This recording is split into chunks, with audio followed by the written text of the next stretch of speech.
Beredar video Hasto sebut Jokowi dalam pelemahan KPK, siapkan 3 juta US dollar untuk golkan di DPR.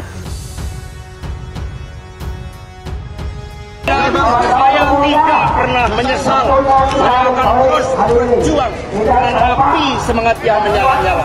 Semoga ini menjadi momentum bagi Komisi Pemberantasan Korupsi untuk menegakkan hukum tanpa kecuali, termasuk memeriksa keluarga Pak Jokowi. Terima kasih. Merdeka. Ya, kalau ada fakta hukum, ada bukti hukum, ya silakan.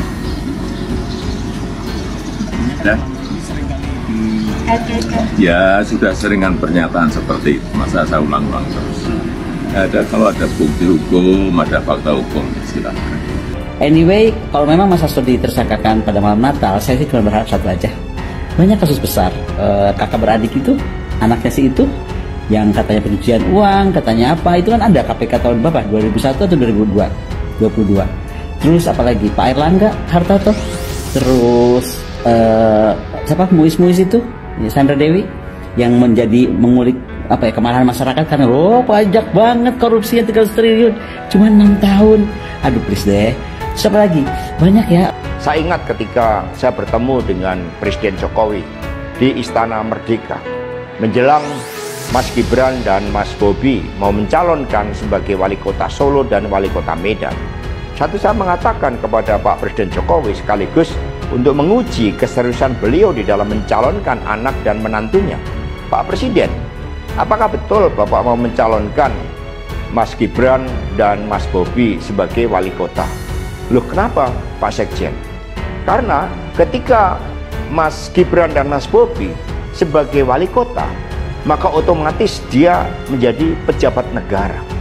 Dan ini akan sangat rawan terhadap berbagai bentuk gratifikasi, suap, dan berbagai tindakan korupsi lainnya. Presiden Jokowi sempat termenung saat itu. Dan kemudian dari situlah saya merasakan bahwa pertanyaan saya ini sangat mengusik perhatian dari beliau. Karena saya tegaskan bahwa ketika Mas Gibran dan Mas Bobi menjadi wali kota, maka dengan mudah akan terkena operasi tangkap tangan dari KPK dan juga aparat penegak hukum yang lain. Ya, tapi nggak aneh. Begitulah kalau negara-negara korup dimanapun di dunia ini. Karena itu menjadikan yang terpilih sebagai pimpinan KPK dan lain sebagainya. Terus terang saja kalau mau jujur, saya belum merasakan masa pemerintahan Prabowo Subianto ini berada on the right track. Kalau kasusnya Tom Lembong, kalau kasusnya Denny Indrayana, itu kelihatan betul kan ada upaya kriminalisasi.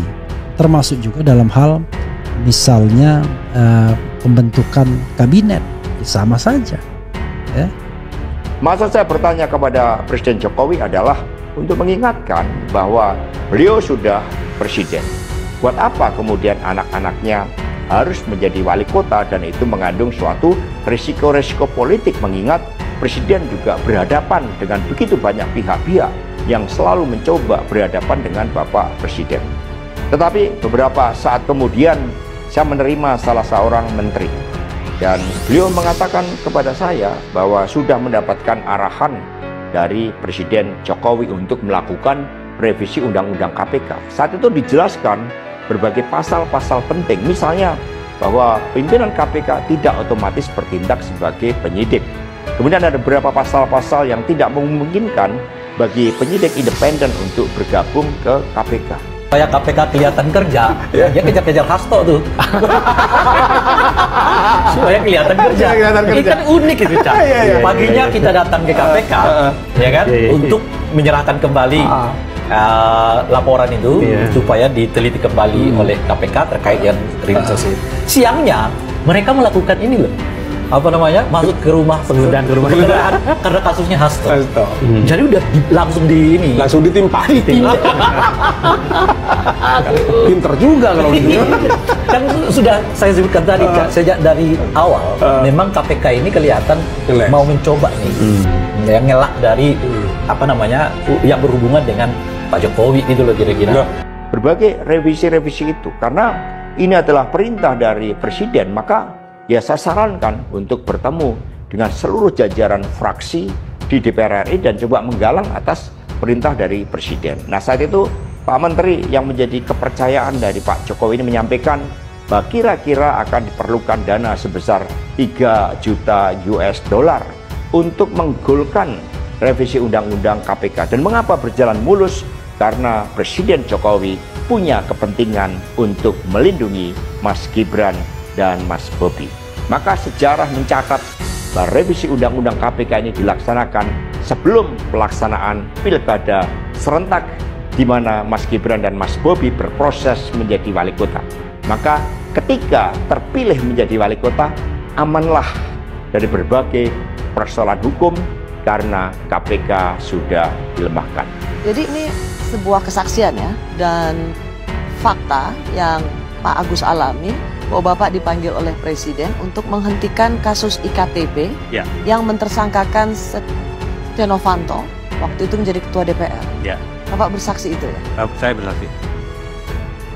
Saya bersaksi, dan itu memang terjadi yang sesungguhnya saya alami sendiri. Saya awalnya tidak cerita kepada komisioner yang lain, tapi setelah beberapa lama itu kemudian saya cerita. Bisa merasakan KPK itu mau dijadikan sebagai alat kekuasaan. Mohon maaf, ini perlu saya ungkapkan karena semuanya harus jelas, dan saya pikir baru sekali ini saya mengungkapkannya di media yang kemudian ditonton orang banyak. Bicara pada beberapa teman sudah, tapi kepada media seperti ini belum. Mohon maaf, kenapa saya kemudian tadi di depan juga menyoroti tone of the top, keinginan Pak Jokowi itu kemudian perlu juga menjadi perhatian kita. Sebuah video yang menunjukkan Sekretaris Jenderal PDIP, Hasto Kristianto, membahas terkait siasat Jokowi melemahkan KPK tersebar di media sosial. Dia menyinggung soal revisi Undang-Undang UU KPK 2019. Dalam video yang diterima fajar.co.id itu, Hasto tampak berdiri menggunakan batik lengan pendek. Ia dengan tenang menjelaskan bagaimana revisi UU KPK dengan menyebut nama Presiden ke-7 itu. Saat itu, Hasto mengaku ngobrol dengan Jokowi di istana. Jokowi berencana mendorong anaknya, Gibran Rakabuming menjadi wali kota Solo, dan menantunya Bobi Nasution sebagai wali kota Medan. Karena saya tegaskan bahwa ketika Mas Gibran dan Mas Bobi menjadi wali kota maka dengan mudah akan terkena operasi tangkap tangan dari KPK dan juga aparat penegak hukum yang lain, kata Hasto. Beberapa waktu setelah pertemuan itu, Hasto kemudian didatangi seorang menteri. Ia tak menjelaskan siapa menteri dimaksud. Beliau mengatakan kepada saya sudah mendapatkan arahan dari Presiden Jokowi untuk melakukan revisi UU KPK. Saat itu dijelaskan berbagai pasal-pasal penting, misalnya bahwa pimpinan KPK tidak otomatis bertindak sebagai penyidik. Kemudian ada beberapa pasal yang tidak memungkinkan bagi penyidik independen untuk bergabung di KPK, paparnya. Bahkan, Hasto membeberkan ada uang yang disiapkan untuk memuluskan rencana itu. Pak Menteri yang menjadi kepercayaan dari Pak Jokowi menyampaikan bahwa kira-kira akan diperlukan dana sebesar 3 juta US dollar untuk menggolkan revisi Undang-Undang KPK, ujar Hasto. Meski mendapat penolakan dan tekanan publik, revisi itu berjalan mulus. Kenapa berjalan mulus? Karena Presiden Jokowi punya kepentingan untuk melindungi Mas Gibran dan Mas Bobi, maka sejarah mencatat bahwa revisi UU KPK ini dilaksanakan sebelum pelaksanaan Pilkada serentak di mana Mas Gibran dan Mas Bobi berproses sebagai wali kota, tandas Hasto.